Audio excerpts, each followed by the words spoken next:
Nice. Thank you. All right. I'm just kind of trying to get set up here. I think I'm about ready to just start talking through this. Not even really it's not going to be very exciting. Well, maybe it will for someone. Uh okay, hold on just a sec.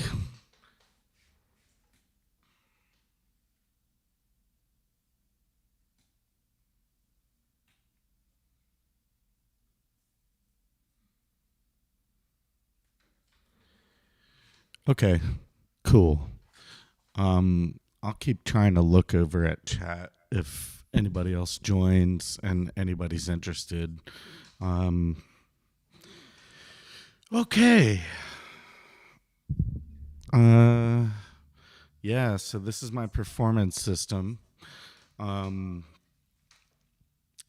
it's a bit of a mess right now, and I'm just gonna unscrew a few things so I can move stuff around.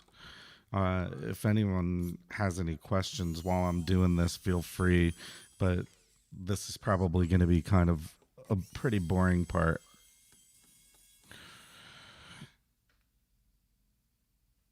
Smooth jazz from Dysonant.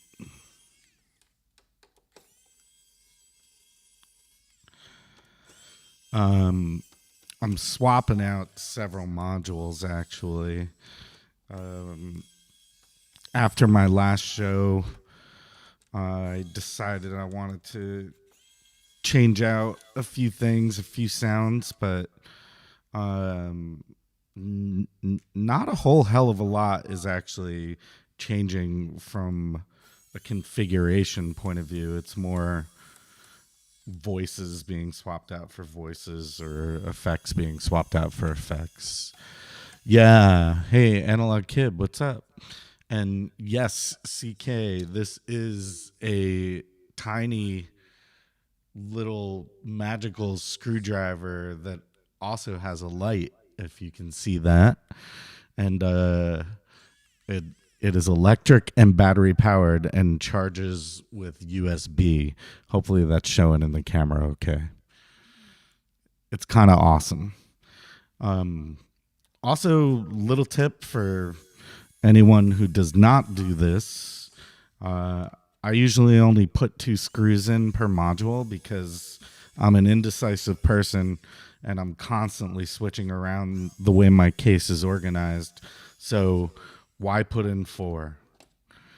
It just takes more time. I'll paste a link if someone reminds me, maybe in New York Modular Society chat or something, to this screwdriver later on. It's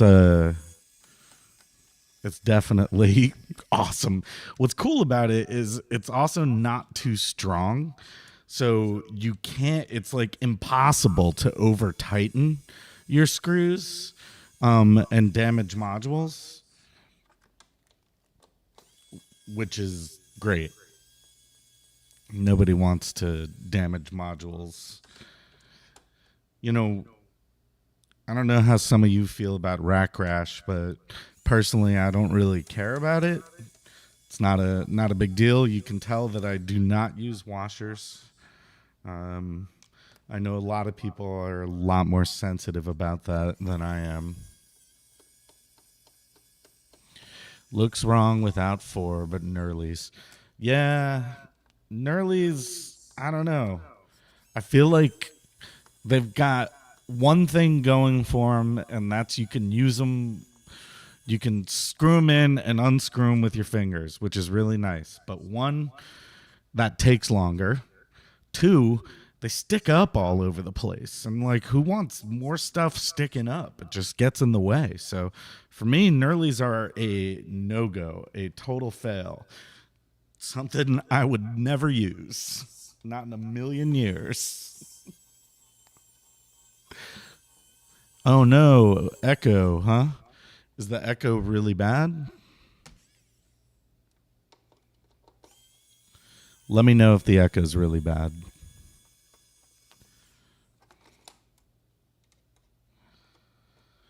Okay, so I have almost got all of this unscrewed.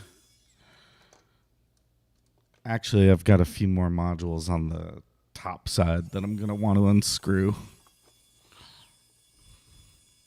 Well, I know finding a screwdriver might be hard, but I always keep my screwdriver right here underneath this in a little drawer. It's always accessible. So I don't really worry about it too much.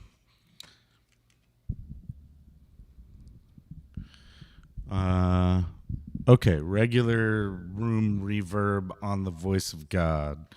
All right, sorry. I'm glad my voice is sounding deep and rich, though.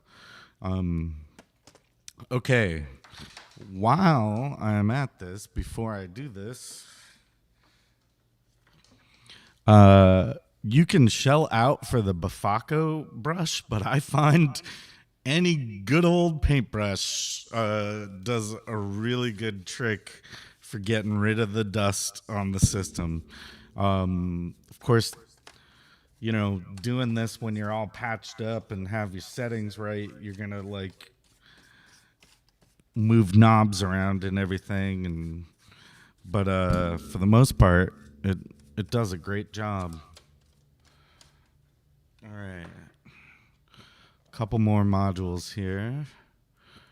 Let's see.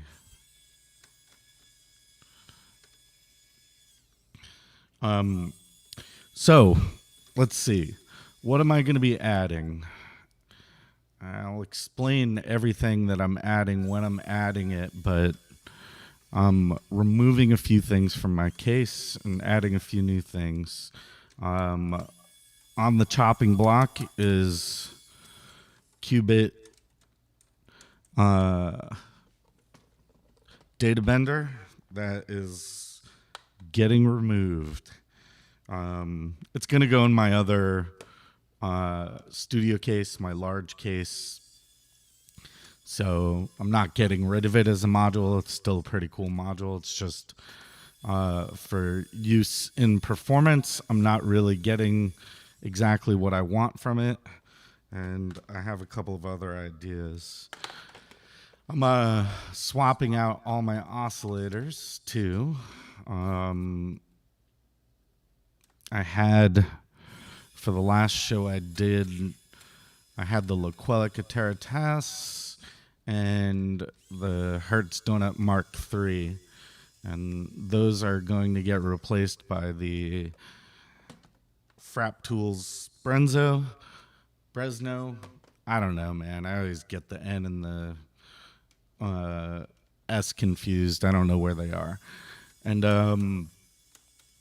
the new SSF Zephyr, which is a compact 10 HP through zero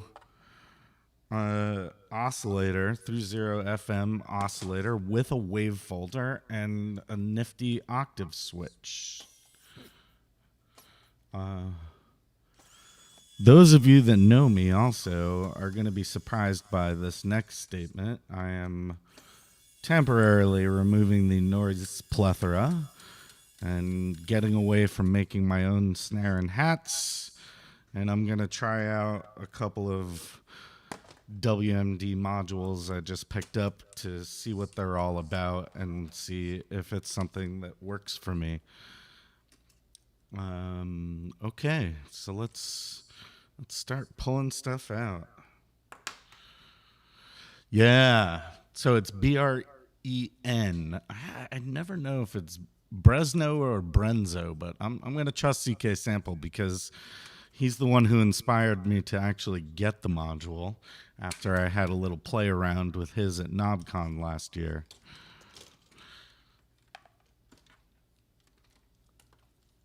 Goodbye to you two. No longer a double Zadar case. Going down to a single Zadar.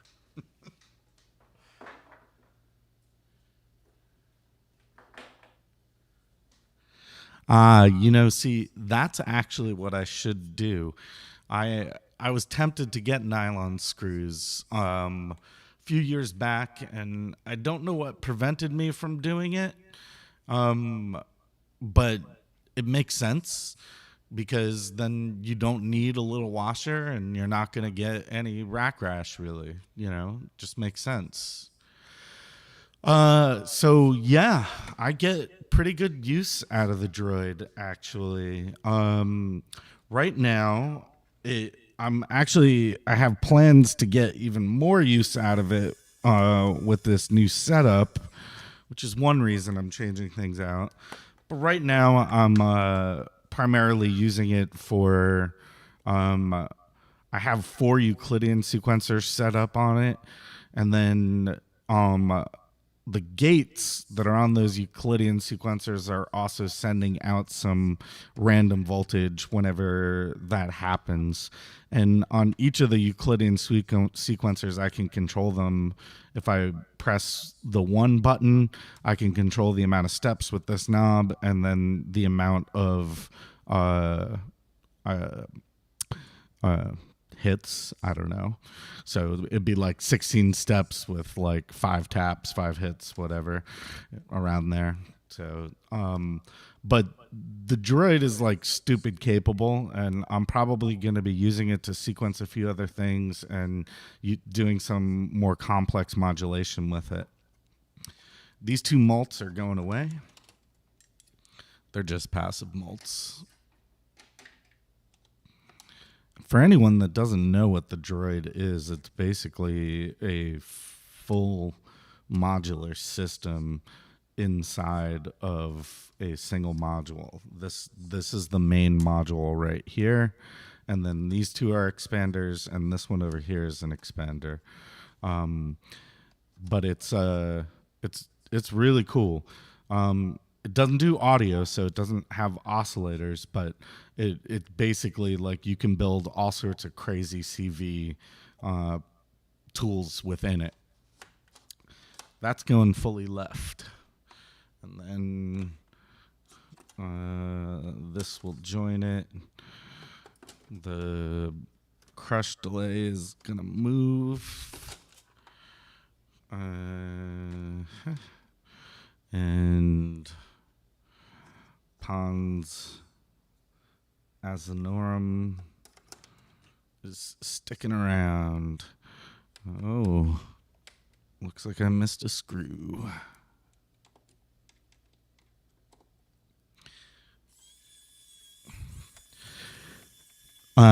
What's keeping you from biting that bullet, Otto?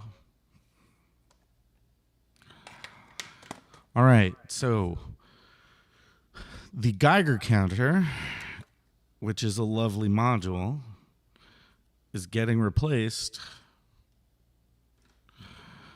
with the dark matter. Did some tests a couple days ago, and I want some of that feedback and analog juiciness of the dark matter, and also the fact that it has an envelope follower built into it that can control the bass and treble a little bit, but really has a lot of impact on the feedback, and this crossfade here makes it really useful and really nice. The twist, which is the Mutable Instruments clone, is going to move. It's staying, but I'm just moving it up.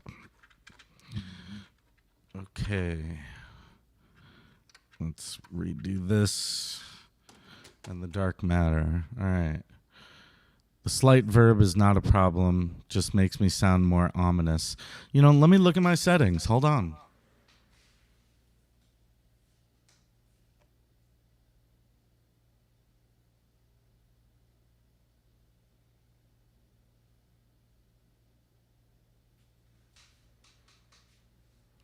Well, I don't mind sounding a little more ominous. I don't know where it's coming from right now, the reverb, but maybe it's some kind of delay, something like that. I don't know. I'm going to live with it. Okay, so let's go here. And this is just a random cable hanging around.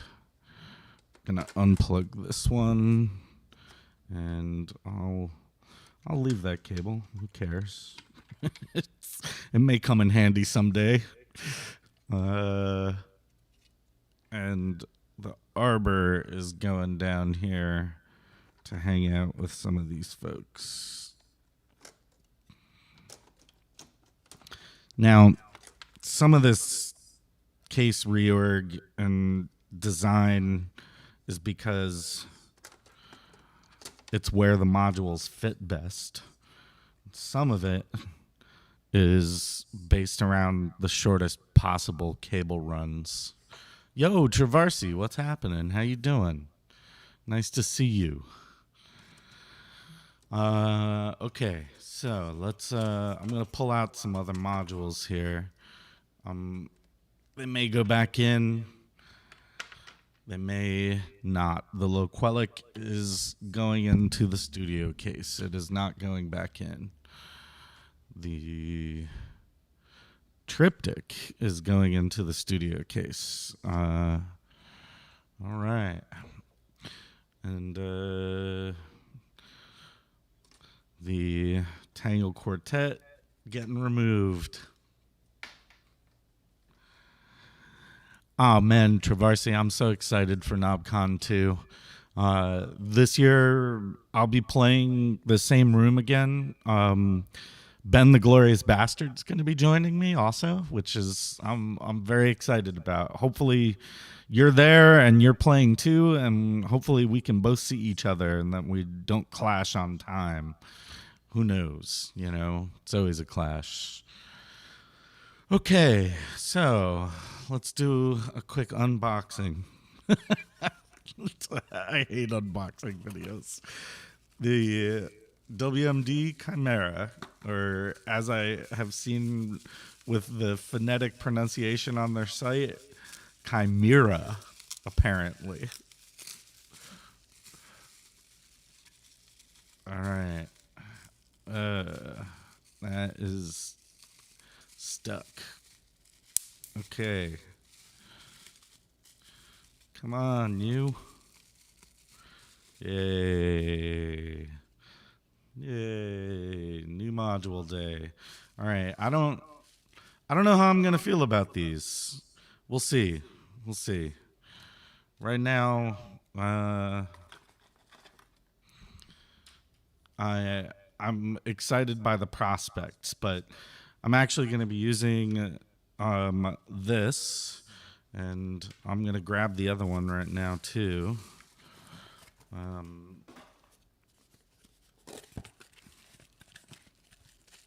Oh, no way, Space Racer is playing with us. Awesome. How exciting.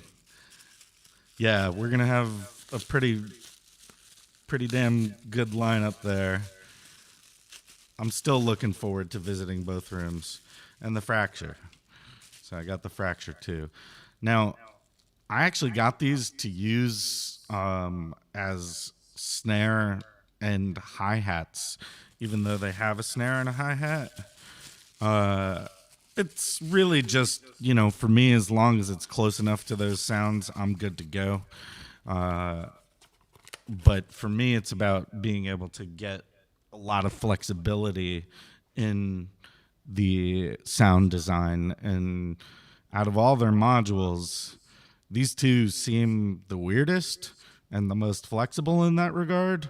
I mean, I'm not saying that the snare module, the Kraken or the Crucible hi-hat cymbal module, I'm not saying that they're not flexible and that you can't get a lot of sounds out of them. I'm just saying that those are really, it's harder to get away from a snare sound or a cymbal sound than it is with these two. So, yeah, they are replacing the Noise Plethora, which the Zadar and the Tango Quartet was my VCA, but the Zadar was controlling the amplitude for the Noise Plethora. The Noise Plethora is great, man. It's fantastic to make a bunch of percussive noises, and you can get some really good snares and hi-hats out of it.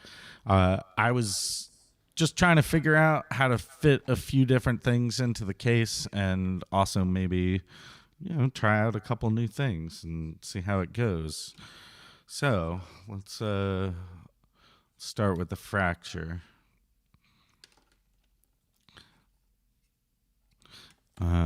Make sure red stripe down, folks. Red stripe down. All right. This is an absurdly long cable. I don't need that long of a cable. I think I'm gonna snag a shorter cable. Here we go. All right. Red stripe down. I say it every time, and you're gonna hear me say it a whole bunch because I've blown up a module. Anyone else blown up a module? And most of them have reverse power protection now, and you're pretty good, but I have done it. All right, fracture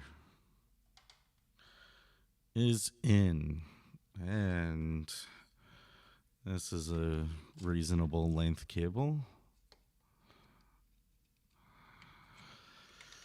Chimera is going in. You'll notice, for those that might be a little bit newer to Eurorack, that I am not using any screws, and I will not be using any screws until I have most of the modules situated where they should be. In fact, sometimes there's little spacing issues. Sometimes maybe something wasn't plugged in completely right. So it's just easier to not use screws, test things out, make sure it's working, and everything fits properly, and then go use the screws. Okay, and my last drum / synth voice is Platt's clone. There we go. Okay. Which, by the way, I don't know if you've ever used the particle noise on the drum side of this, but it's super cool. There's some, it runs through a bunch of bandpass filters inside it, and it just gets you some really cool liquid drum sounds that are quite fun.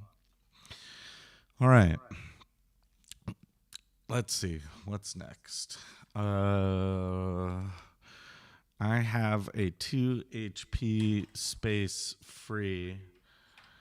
And I know I have a 2 HP filter somewhere. So I got to find that filter. Give me just a second and feel free to ask any questions while you wait for me to return. I'm not going anywhere. I'm just, distant enough.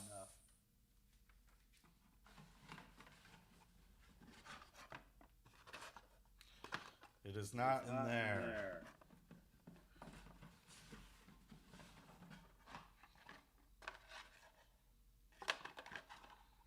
It is not in there. Actually, there's no. Okay. Yes, that was a Platt. Yeah. It is not in there.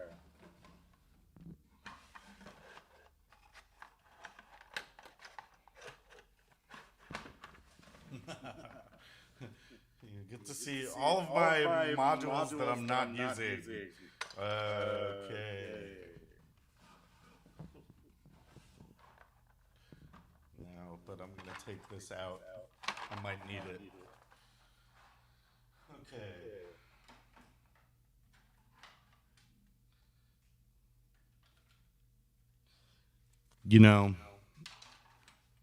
It was sitting right next to the case the whole time.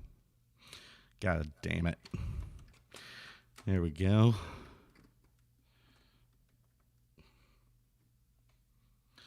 Oh, the Apple tattoo.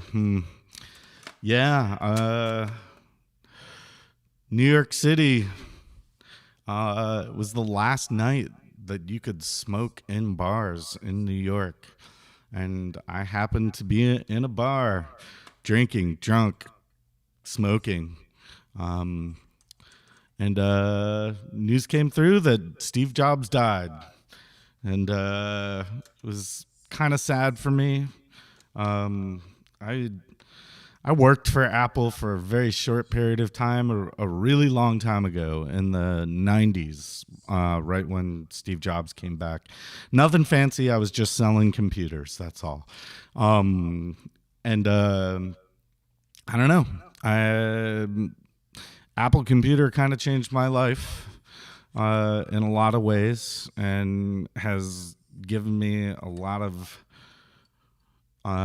expertise with something I never thought that I might have expertise with. So uh, that's kind of the story. All right. I have a black LXD hanging around somewhere. And I'm going to wait. So we're gonna start on the other side. The morphogene has to move. Let's do that. Okay. Linux tattoo is probably a lot cooler. It's a penguin. It's cute than the apple. You know. Okay. Let's see. What else do we have going on? The twist. Twist is oh, why am I drawing a blank on the name of that? It's the dual VCA ring modulator wave folder, all those good things from Mutable, but it's a Mutable clone, and I mostly use it for vocoder, actually, in the vocoding mode, but sometimes I switch it over to various distortion modes depending on what strikes me at the time. Okay.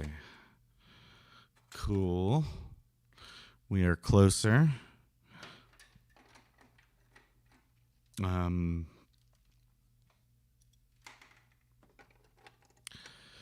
Yeah, well, it's the black LXD that I have is actually a panel from that fellow who was making panels, black panels that looked really great a few years back, and then everybody got up in arms because he was putting little religious messages on the back of the panels, and I don't know.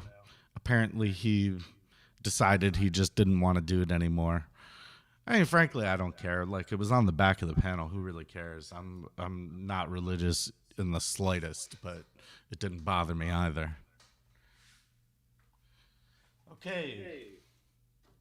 I don't know where this black LXD is. I'm gonna skip it. Yeah, we'll just wait. I don't need it right now, but I do need these two guys right here. These two malts.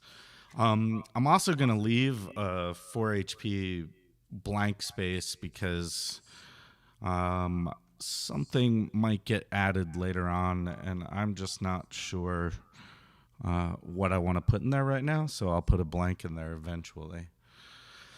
All right, the Bafako Crush delay, which is a delicious PT delay. It's just gnarly and weird.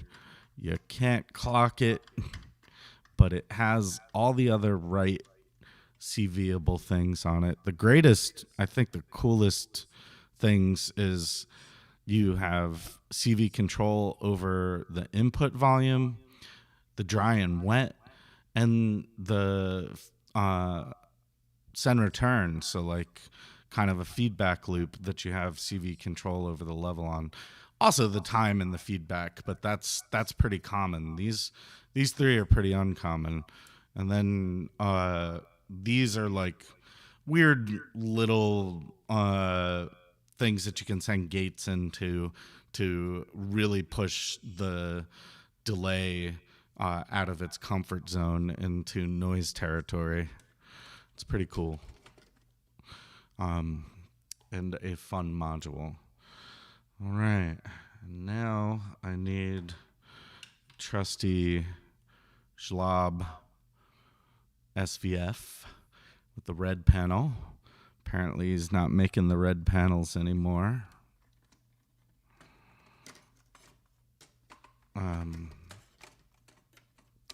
Sometimes these deeper modules, in this case, I mean, they usually fit no problem, but you got to watch out for the cables behind and make sure that they sit in there right. In this particular case, I think I might be good. Something's getting in the way. Something is acting weird. Can't quite tell what it is. All right. I think. Okay, so that clears that. No problem. What is... Oh, I see. I see what it is. There is... I don't know. You probably can't see the top of this case on the stream right now, but it has some USB lights, and the port is causing this to not fit where I want it to fit. So I might see if one of the other modules that I'm putting up in this space is not quite as deep and put it there instead. Let's check. Actually, we're going to try the DPLR. All right. Let's try the DPLR and see if that goes.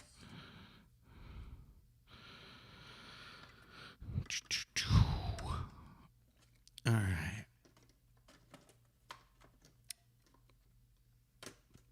Perfect. DPLR is all good. All right. And now I think I will have no issue with the SVF. Solid. And then I'm very excited about this next module.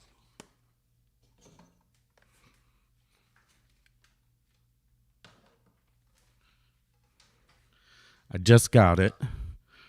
It is Polychrome Phaser, which is a 6-stage phaser from G-Storm Electro. And I mean, it has CV control, but it's pretty simple. It's an in and an out. The knobs are way too close together to really do any kind of live fiddling. Maybe a little bit here and there, but it's 4 HP. It's a 4 HP 6-stage phaser. Who cares how close together the knobs are? Really, seriously. Don't care. All right.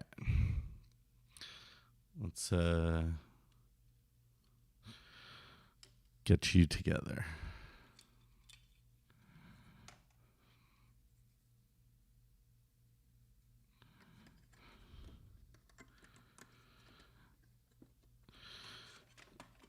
Okay. At this point, I'm kind of feeling like I want to turn the system on. And I'm going to before I go too much further. All right. Everything's looking pretty good.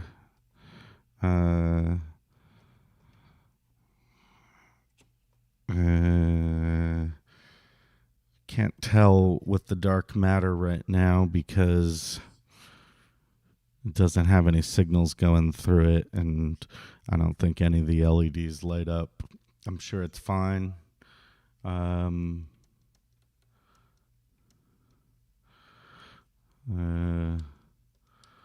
Ultra Kick looks good. Fracture seems good. Chimera seems good. Everything looks good. All right. Power off. Boom. Okay. So I have so many little modules that need to go into this case right now. It's ridiculous, really. Okay, another little one. Right now, it is the 2 HP sine. And this module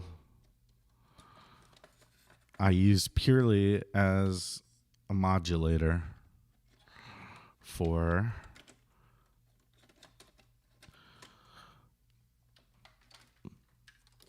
this, the Zephyr, which is a really juicy sounding oscillator. Just sounds great.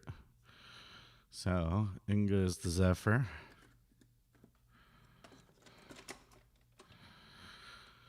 And what's next here?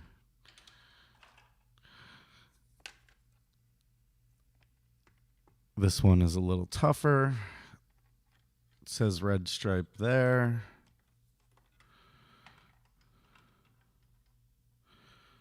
And it is the bubble sound mixer.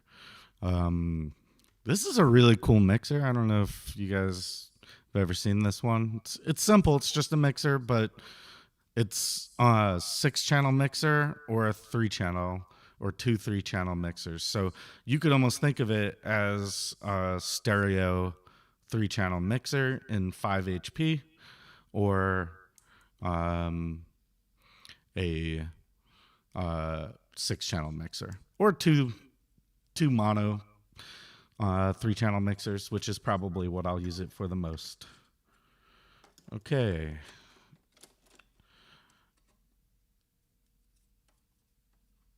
There we go. All right, everything's all sticking out. That's good. Next up on the list is the Beast chalkboard. Yes, the Zephyr has an octave switch, but I'm actually going to be using the Beast chalkboard for 2 things. The sine, the 2 HP sine, and also it has a through for your signal that comes in. So I send the Beast chalkboard a single 1 volt per octave, which goes through to the Zephyr because I'm not going to be using the octave switch for the Zephyr. And then I send one of the outs to the sine, which the octave switch will manage. That way they're both getting the same 1 volt per octave source. And you can maintain your FM ratios a lot better that way. Maestro up top seems odd on the bottom because you use it as a controller sort of a lot. Well, you know, I actually don't play it live a whole bunch.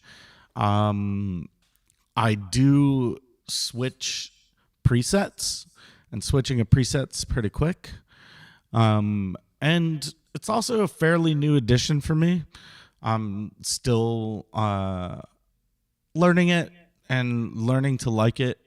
For now, I'm very happy with it, but it's something that may actually move out of my performance case and into the studio case, and I may just get another Pamela's workout, possibly.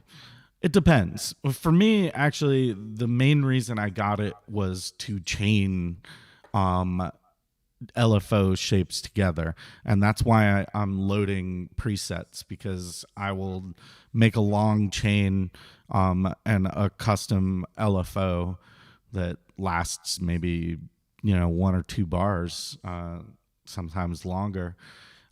So I'm not flipping a lot between, like, on a particular channel saying, oh, hey, I want to play like quarter notes with a down ramp for a little while and then fool around in that way.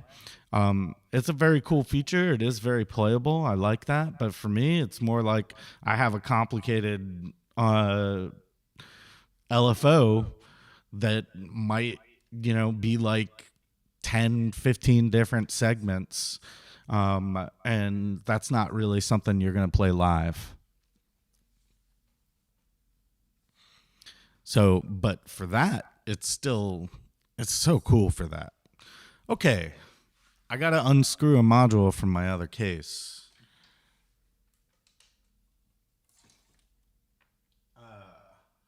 You're going to hear me way in the distance.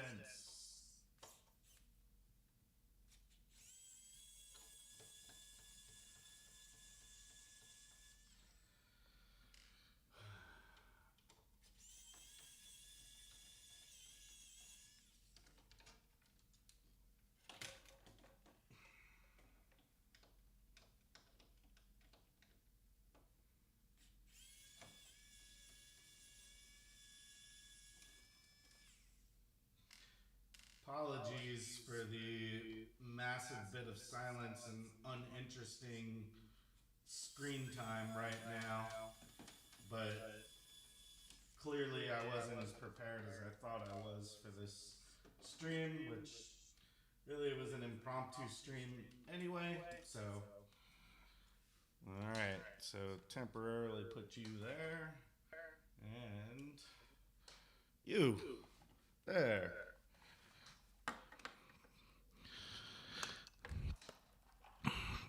Okay, so I grabbed the Brenzo and the local florist.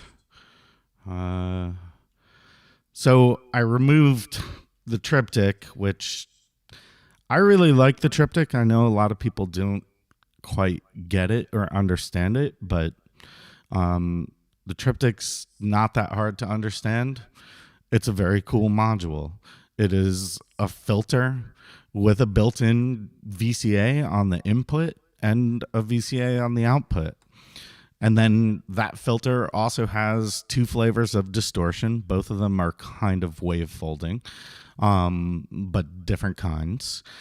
And then there's a BBD delay, a very fast, short BBD delay in it that you can use for flanger-like effects or comb filtering type effects. It's really cool. So it's a lot of things in one. I mean, just the filter and VCA alone is good enough, but then you add the distortion and the flanging, great. But I was really going to miss that BBD flanging bit, so I'm grabbing the local florist, which will bring that back for me, and I can now use that on the Brenzo, should I choose. I seem to have a cable on this already. Man, this is just such a beefy module. Very pretty. Okay. Yeah, the Frap Tools modules are so solid.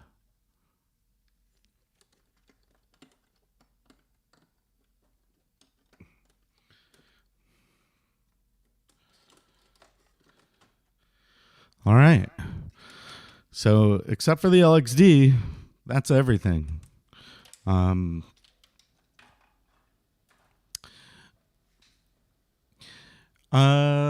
Otto, maybe at some point I'll do some kind of melodic thing with the triptych and help you out with that. I might have missed a couple questions. Let me look back.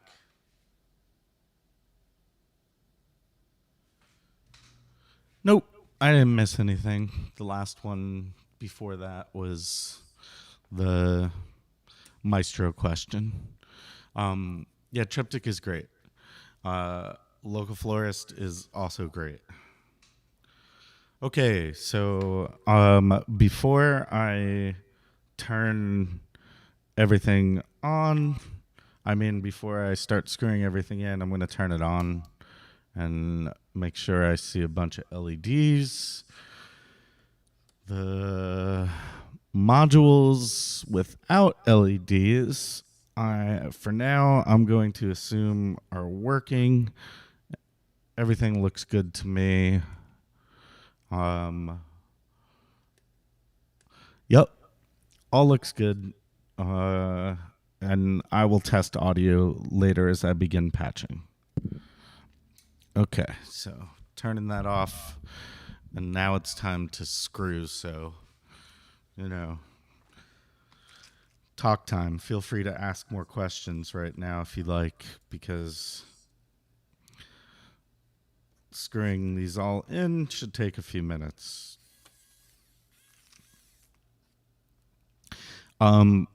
Little tip on screwing things in. I'm sure some of you know this, but some of the newer folks may not.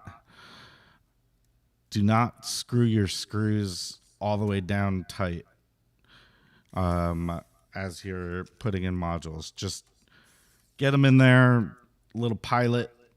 And the reason for that is sometimes the tolerances between modules and module holes and the rails that are in the case and the cases themselves.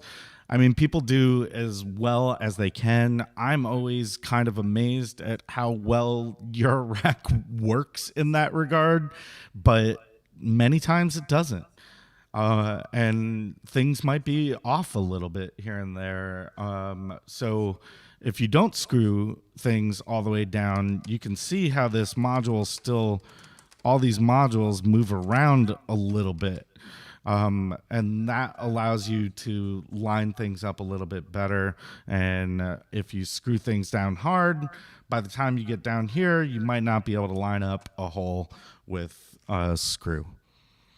Another ask on the screwdriver. I will post in the comments on this video, and I will post on New York Modular Society's Discord afterwards the link for the screwdriver, but it's on Amazon. It's called Precise Electric Screwdriver.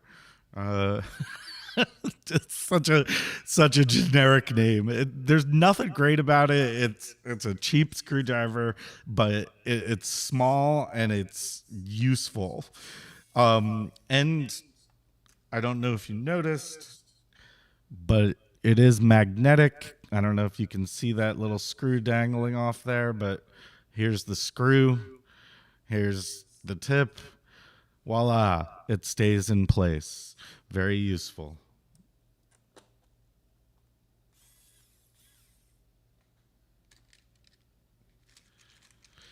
Yes, it is an amalgamod case. And yes, they are still being made, but from what I hear, wait time is not as long as I waited for my case. I waited over 2.5 years because he was in the design process or redesign process of his cases. But I hear that right now wait time is anywhere from 3 to 6 months on the amalgamod cases, and that you really gotta sign up on his email list and wait for him to get back to you and be patient. But they're great cases. They're made really well. They are easy to use. They're super light. It's crazy. Before this, I had the same size performance case, but it was made out of wood. But it was 12U, just like this. And it was double the weight. I mean, just straight up exactly double the weight. And then when I switched cases, I halved the weight of my case, which is awesome. And it's so easy at shows or to transport this thing. The only thing that I ever get concerned about is that the carrying case for it isn't exactly weatherproof. In order to be absolutely certain that you're not going to have any issues, you'd probably have to get some other kind of bag for this, or a suitcase or something, if that concerns you. I haven't really had any problems like that yet, though. It's just concerns, no problems. That's good. Yeah, wait for a response. Feel free to email him again. I just wouldn't email him, more than maybe once a month or something. I don't know. I don't know. I'll leave that up to your discretion. I don't know why I'm getting involved. All right. So we are getting close here.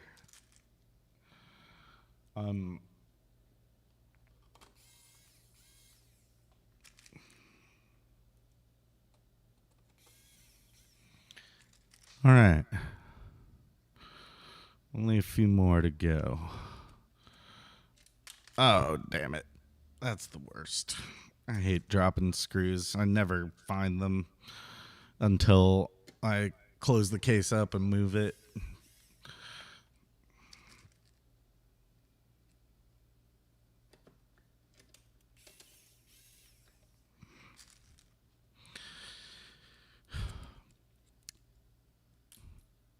Uh-oh. All right, so black screws on a black case. Sometimes you just lose them. Found it. Okay. Oh my god, that happened again. Is that screw not... That screw might not be magnetic. I don't know.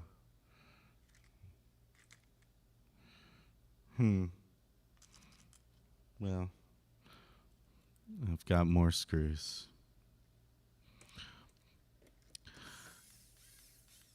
So while I'm doing this, are there any modules in this case that people are interested in hearing something about?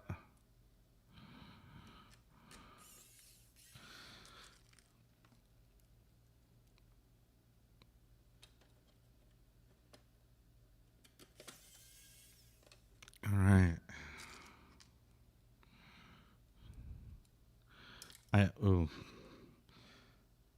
Okay.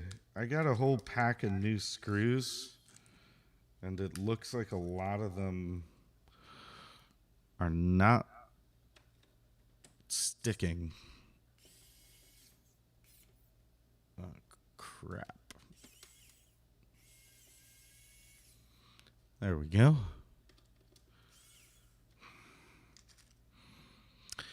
Okay. Yeah, that is... nylon screws are great, but yeah, unfortunately, nylon screws definitely wouldn't be magnetic, so I'd be dropping those... Oh, damn it. I'd be dropping those even more. Still, though, I like the idea of nylon screws. One of these days, maybe I'll just replace all my screws with nylon ones. So the Zephyr, I am... for my next show, I'm going to use it more as a lead voice. And my hope is that it'll be flexible enough for me, not the module itself, but that I'll be able to patch it flexibly enough to go between like harsher, almost distorted guitar-like sounds, back to much more clean, almost bell-like sounds, because it is an FM module. I don't really think that that'll be too hard. I did test that out a little bit before I put this case together. It's just a matter of learning the moves and what knobs and things I need to turn to be able to control those ideas. But yeah, so mostly a lead. I'll be using it for a lead. And most likely, I will be patching a feedback loop through the DPLR. So I'm going to have something from the Zephyr going into the DPLR. Maybe it'll be the main out. I'm not really certain which part of that I'm going to do right now. But maybe I'll just take another waveform out that'll go into the DPLR. And then the DPLR is stereo, but I'm going to use it as 2 mono channels. So one of the outputs from the DPLR will go back into the Zephyr, most likely into the FM input. Yeah, probably, unless I find another input that I like a little bit more, but probably into the FM input to create a feedback loop that has slightly delayed sounds of itself. So it'll be outputting its own thing into it and then be delayed and add some grittiness from the PT delay in there. And it will, my hope is that it will make the Zephyr sound a little bit more unstable.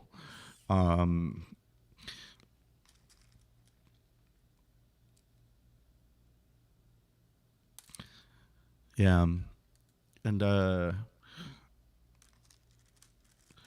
don't know if I'll be using a filter on the Zephyr. It's additive instead of subtractive.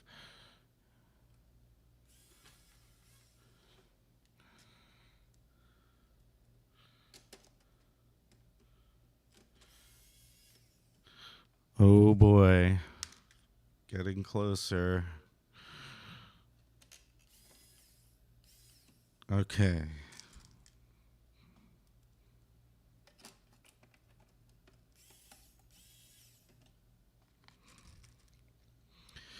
Yeah. I did, for my show in May, I was using the Zephyr as my main bass voice, actually. It's really great for that. You have so many options to modify the timbre on it.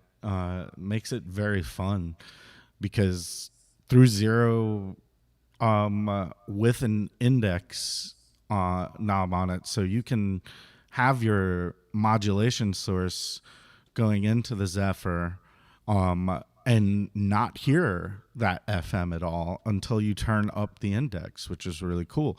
And that is actually also modulatable through this little index thing here too. So you can send it envelopes or LFOs or whatever you want to bring in that through zero modulation, cut it out, bring it in, or increase it, decrease it, however you want to do it.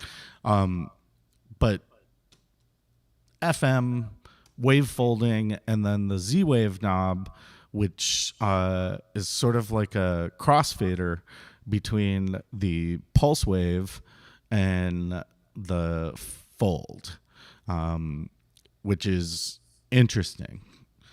It's not. I mean, you can patch something like that if you want, but it's something I've never seen on an oscillator. But it's nice. You can even just mix in a little bit of the square wave if you want. That works. All right.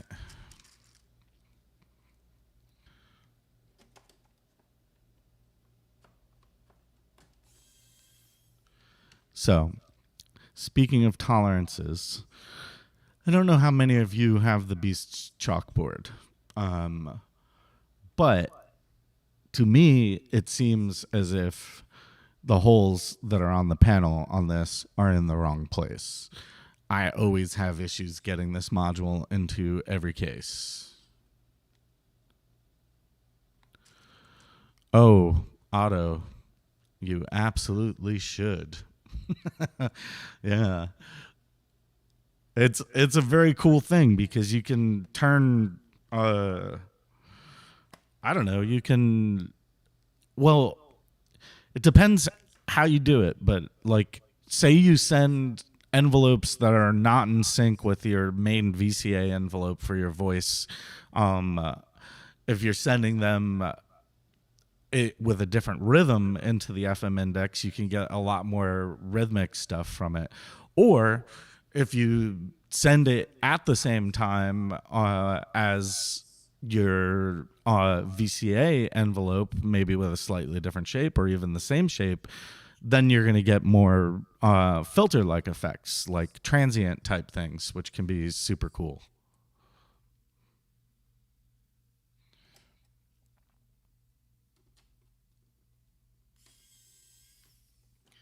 All right, that's the first time I've managed to get Beast Chalkboard in without wanting to kill myself.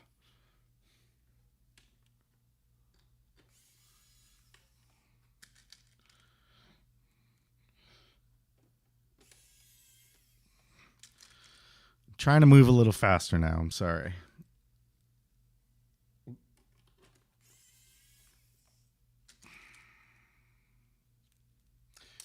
The Brenzo is very heavy, so I think I'm going to put all 4 screws in on that.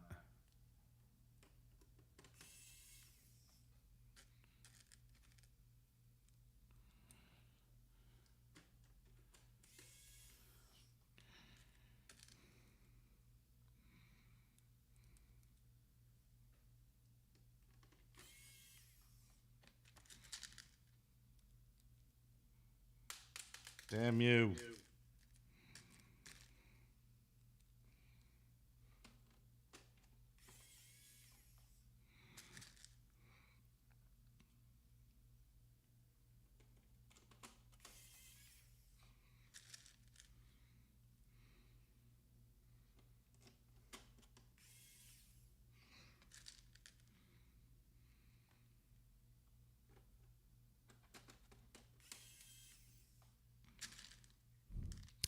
Hey, what's going on, Master Machetier?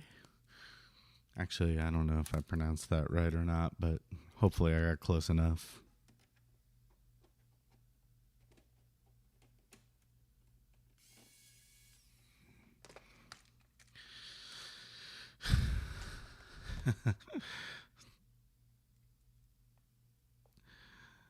Uh, Otto, will you make some recordings of the pizza and what you're doing with it? You could just post them to Nims, or if you post them to Instagram or YouTube too, that'd be cool. But I'd love to hear what you're doing with it. Pizza interests me. I love FM modules, and it's pretty smart and cool what they did with it. It's not too different from the industrial music electronics Hertz Donut. In the If I'm correct, I think the pizza is a 3-op FM digital oscillator.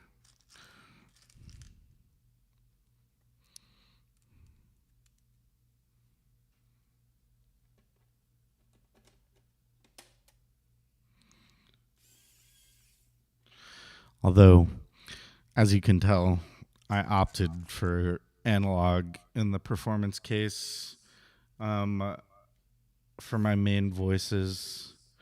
No, it's not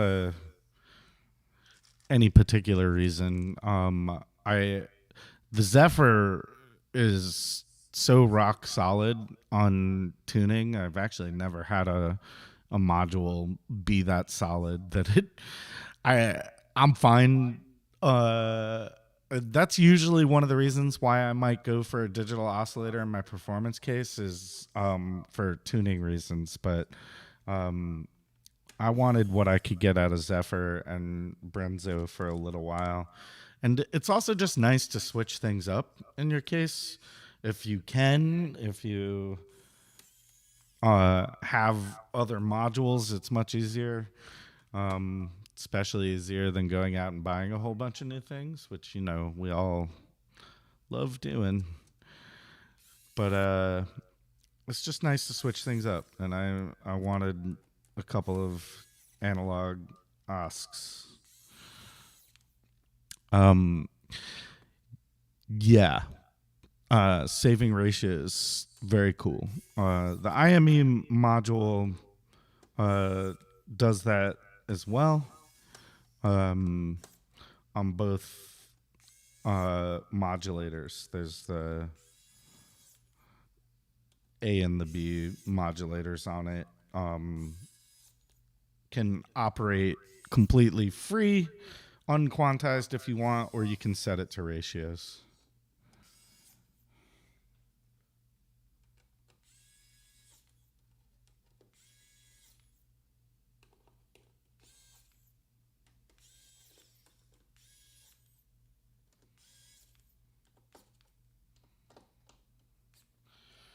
Okay. I have got everything on the bottom done. Now I've just got a few more to screw in. I'm going to need to find that LXD at some point because one thing I am lacking in this case right now is VCAs. And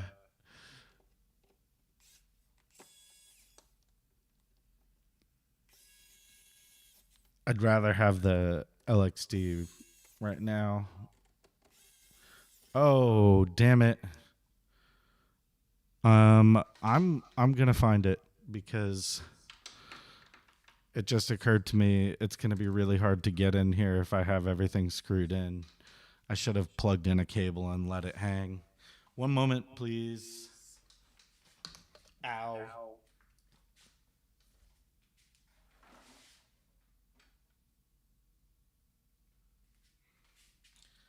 Now I have to fix the camera.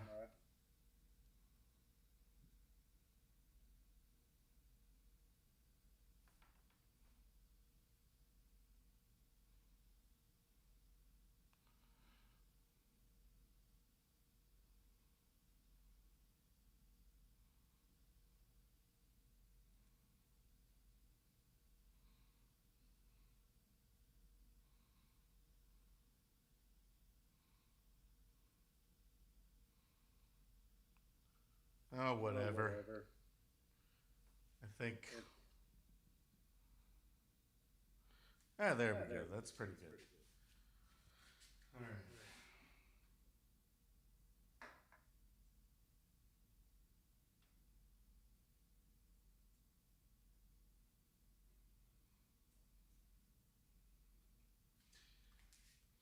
Yes, Travarsi.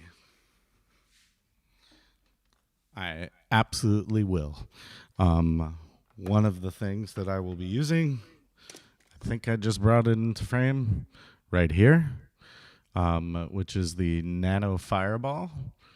And because the vector sequencer has MIDI out, I can use this as a whole nother full voice, which is really awesome. But because the Nano is also a 8-voice polysynth, I could actually use it as 2 voices, which I might do. I don't know. We'll see.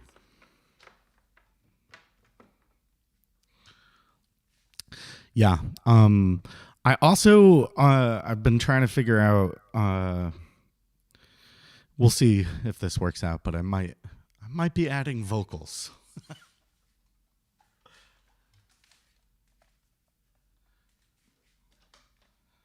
Oh, LXD, where art thou?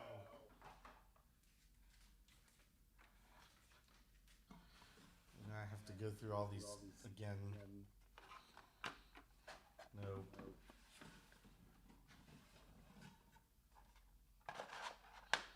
Well, I found one, but it's not the right LXD. And I bumped the camera again.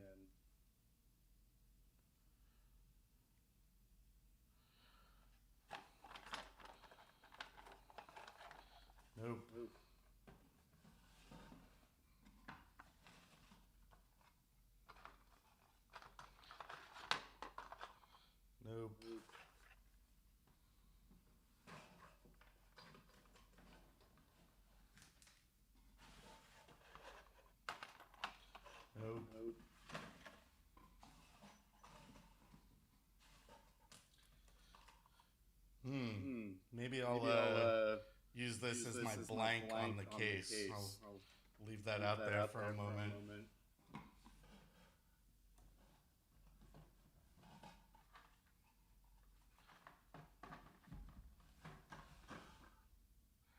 Okay.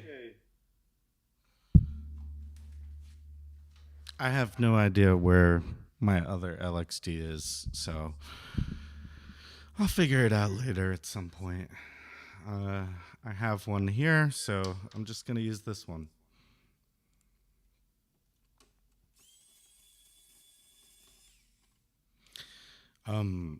Those of you that do have a vector sequencer, I have found that the screen, if you're gentle, I'm not too concerned about getting scratches on it, but the screen is like a great place to temporarily store screws. Then they're easy to find and they don't roll all over the place.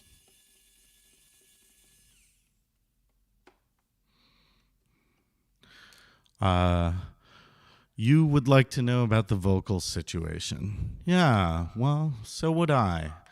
There's a few things I have to figure out. Running them into Arbor is definitely a strong possibility. One of them is getting the level of the microphone up high enough where I want it to be.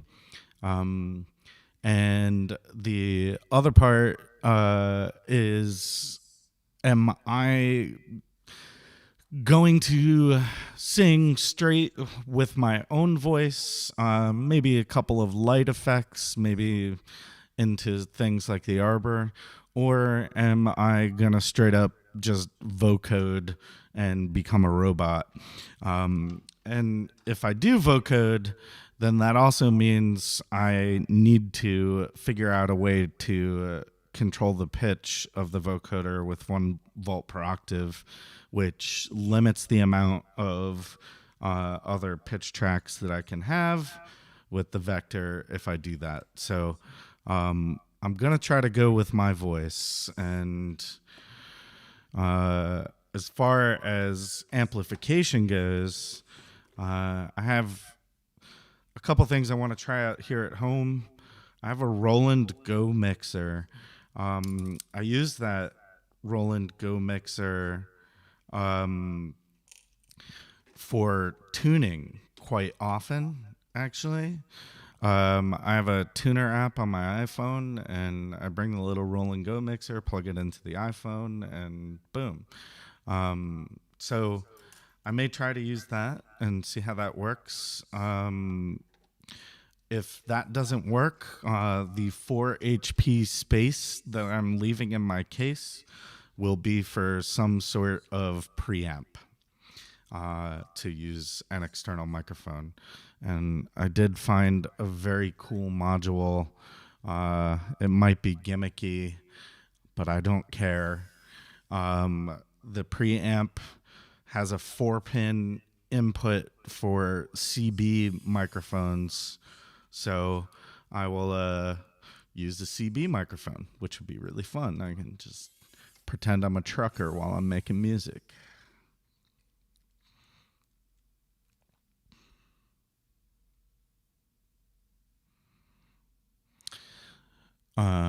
Meat oscillator.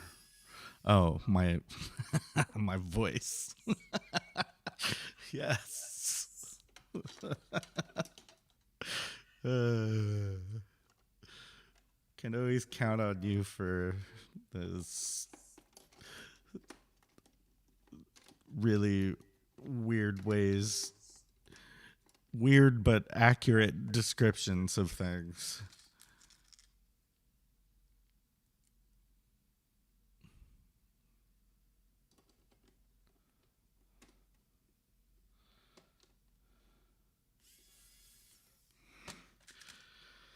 Okay.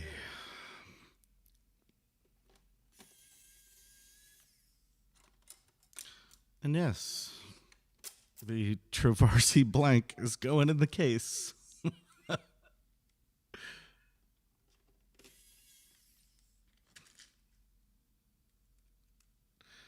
Right on.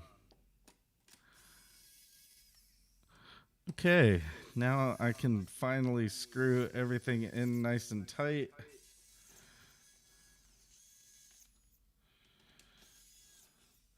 And I'm going to get patching in just a few seconds. Uh, what time is it? 8:30. Yeah. We'll see how much patching I can get done in a reasonable amount of time. I'm quite hungry, but patching comes before food.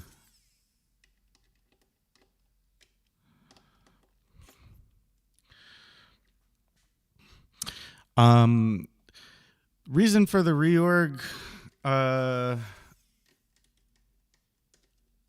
well, I sort of said it earlier. I like to switch things up every now and then, but I'm always on a continual hunt for the sound that I want, the sounds that I like. But in this case, the main reason was it started by me wanting to pull out the data bender and maybe do some vocals as well. The most recent additions prior to this was the Morphogene. And once I had the Morphogene in there, I felt like I didn't need the data bender anymore. What I was using them for crossed similar territory. So I'm pretty happy with that right now. And then, in addition to that, I put the droid back in here, and that gives me a lot more options from a sequencing perspective. And for this next show that I'm doing, I'm trying to figure out how to have a few more melodic voices than I've had in the past, because typically I'm weird and I use up 4 full channels of my 6 CV channels on the vector sequencer. I use up 4 for percussion, so it kind of only leaves me with a bass and a lead, and then on MIDI I have a channel for chords on the Nano. But I'm hoping that I might be able to squeeze out a additional melodic voice, maybe even 2. And if I can do that, then I will have hit my goal with this reorg. But a lot of things on this haven't changed. You know, the bottom at all. This little section over here on the right didn't change. And there's this little center section here didn't change also. And a lot of those are things that are permanently patched in my case and do not change. So, the droid is a programmable module, much like the teletype, except maybe a little bit more capable, in that you can do more with it. The teletype is an extremely capable module. It's just oh my god, I keep losing, my microphone's falling out of its case here, sorry. Teletype is limited to the lines of code that you can put into it, and the droid is a little bit more expansive in that regard. But it's very cool. So you can think of it as a full modular system for CV, inside of a few modules, and there's a bunch of expanders for it as well. Which expanders, CK? Depends. I've got 4 droid expanders, and they're like, it's almost infinitely expandable. It's crazy. He has a bunch of expanders available for it. I have the pots and button expander. Then over here on the right is the gate expander, which gives you 8 more gates, which can be inputs or outputs, actually. The main droid module, the master module, has 8 CV inputs and 8 CV outputs. And then this one over here is a very new addition. It's the X7. And basically that gives you USB. Uh-oh. It looks like my video turned off. Hold on.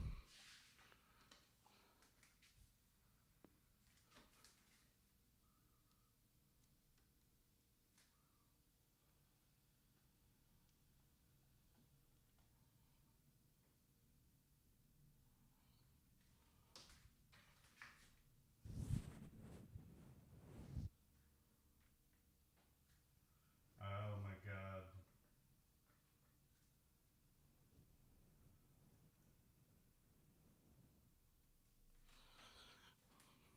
All right. So I'm glad you all can still hear me. I don't know if what happened with the video. Maybe the battery's dead, but it's plugged in via USB, so it should be charging. So either patiently wait and let me figure something out, or maybe I'll do this again later. I don't know. Hold on. Let me see if I can figure this out real quick.